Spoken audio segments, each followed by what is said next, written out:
এষাৰ কথা আছে, নেতাৰ বন্ধুত্ব কেতিয়াও শেষ নহয়, কিন্তু ৰাইজৰ মাজৰ যি শত্ৰুতা, সেই শত্ৰুতা আজীৱন ৰৈ যাব। অসম বিধানসভা নিৰ্বাচনত অখিল গগৈয়ে বিপুল ভোটত জয়লাভ কৰিলে।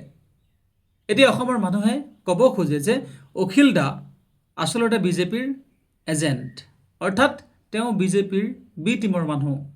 এতিয়া আমি সকলোৱে জানো যে অখিল গগৈয়ে কংগ্ৰেছৰ লগত মিত্ৰজোঁট গঠন কৰিছিল, কিন্তু তেওঁৰ যি মিত্ৰ আছিল 3G, গৌৰৱজী, লুৰিণজী আৰু অখিলজী। 3Gৰ লুৰিণজী আৰু গৌৰৱজীয়ে পৰাজয় বৰণ কৰিলে আৰু অখিল দাই বিপুল ভোটত জয়লাভ কৰিলে। এতিয়া ৰাইজৰ সন্দেহ, কংগ্ৰেছী মানুহখিনিৰ সন্দেহ যে অখিল দা আচলতে বিজেপিৰ মানুহ আছিল। অসমৰ ৰাইজে কি কাৰণে অখিল গগৈক বিজেপিৰ মানুহ বুলি কৈছে সেয়া কৈছোঁ। এতিয়া চাওক, কংগ্ৰেছ, ৰাইজৰ দল আৰু জাতীয় পৰিষদ এটা টীম, তেওঁলোকৰ মিত্ৰজোঁট। যি ঠাইত কংগ্ৰেছে প্ৰাৰ্থী প্ৰক্ষেপ কৰিছে তাত জাতীয় পৰিষদ অথবা ৰাইজৰ দলে প্ৰাৰ্থী নাই দিয়া। ঠিক একেদৰে বিজেপি আৰু AGP মিত্ৰজোঁট। যি ঠাইত বিজেপিয়ে প্ৰাৰ্থী দিছে সেই ঠাইত AGPয়ে প্ৰাৰ্থী নাই দিয়া। কিন্তু শিৱসাগৰ সমষ্টিৰ ক্ষেত্ৰত এই কথা সম্পূৰ্ণ ওলোটা। বিজেপি আৰু AGPয়ে একেটা সমষ্টিতে দুজন প্ৰাৰ্থী প্ৰক্ষেপ কৰিছে। যদিহে আপুনি শিৱসাগৰ সমষ্টিৰ প্ৰাৰ্থীৰ তালিকাখন চাই, তাত দেখিব যে অখিল গগৈ ৰাইজৰ দল, কুশল দুৱৰী ভাৰতীয় জনতা পাৰ্টি, প্ৰদীপ হাজৰিকা অসম গণ পৰিষদ, ভৱেন্দ্ৰনাথ মোহন ইণ্ডিপেণ্ডেণ্ট অৰ্থাৎ নিৰ্দলীয়, তপন গগৈ আম আদমি পাৰ্টি, ৰূপক ভূঞা নিৰ্দলীয়, ৰাজকুমাৰ দুৱৰা নিৰ্দলীয়, হেমন্ত বৰুৱা নিৰ্দলীয়। অখিল গগৈয়ে ভোট লাভ কৰিছে 86,521টা। কুশল দুৱৰীয়ে ভোট লাভ কৰিছে 69,249টা।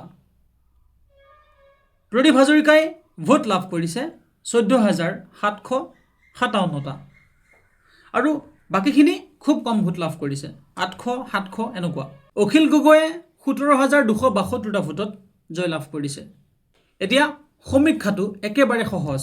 যদিহে AGP আৰু বিজেপি একেলগে তাত নিৰ্বাচন খেলিলেহেঁতেন তেন্তে হয়তো অখিল গগৈয়ে পৰাজয় বৰণ কৰিলেহেঁতেন। কিন্তু কি হ'ল, সেয়া হ'ব নিদিলে। তেন্তে AGP আৰু বিজেপিৰ কি মিত্ৰজোঁট? এতিয়া ৰাইজে সন্দেহ কৰিবই, কাৰণ বিজেপি আৰু AGPয়ে কি কাৰণে প্ৰাৰ্থী দিলে। অসমৰ মানুহে ক'ব খোজে যে আচলতে হিমন্ত বিশ্ব শৰ্মা আৰু অখিল গগৈ সন্মুখত ফেটিসাপ, কিন্তু ভিতৰি ভিতৰি সনা পিঠা বন্ধু। সেই কথা যেন প্ৰমাণ হৈছে শিৱসাগৰ সমষ্টিত।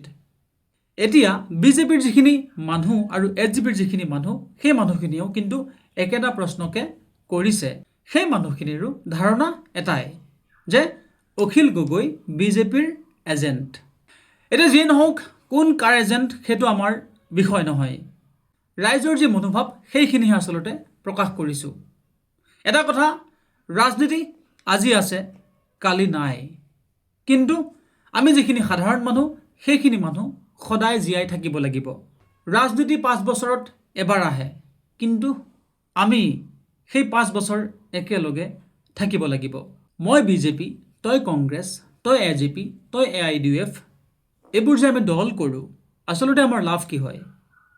ৰাইজে যাক নিৰ্বাচন কৰিলে তেওঁ গৈ দিছপুৰত আসনত বহিব। তেখেতে আমি দিয়া টেক্সৰ পইচাৰে বিলাসী জীৱন যাপন কৰিব, কিন্তু ৰাইজৰ কি হ'ব? আমি যে কংগ্ৰেছ বিজেপি কৰা মানুহখিনিয়ে একেলগে থাকিব লাগিব। কাৰণ আমি যদি এতিয়া আকৌ কংগ্ৰেছ বিজেপি কৰি থাকোঁ, আমাৰ পেট নচলে। কংগ্ৰেছ বিজেপি কৰিলে আমাৰ হাতলৈ পইচা নাহে। আজি আপোনাৰ অথবা মোৰ বিপদত সেইজন ৰাজনীতিবিদ দিছপুৰৰ পৰা নাহে। আহিব কোন? সেই বিজেপিৰ মানুহজন, সেই কংগ্ৰেছী মানুহজন, সেই জাতীয় পৰিষদৰ মানুহজন, সেই AGPৰ মানুহজন। তেতিয়া কিন্তু দল নাথাকে, তেতিয়া থাকিব সমাজখন, সমাজৰ ব্যক্তিসকল। আমাৰ বিপদত সেইখিনি মানুহকে লাগিব। সেইকাৰণে ৰাজনীতিৰ নামত দল কৰি, কাজিয়া কৰি, সময় অপচয় কৰি একো লাভ নাই। আমি সাধাৰণ ৰাইজে কাজিয়া কৰিছোঁ, কিন্তু সেই কংগ্ৰেছী মানুহজন ৰাতিৰ ভিতৰতে দল সলাই বিজেপি হ'ল। ইমান দিনে যিজন মানুহক বিজেপিৰ মানুহে গালি পাৰিলে সেই মানুহজনক ৰাতিপুৱাই গৈ কৈছে, ছাৰ ৱেলকাম টু বিজেপি।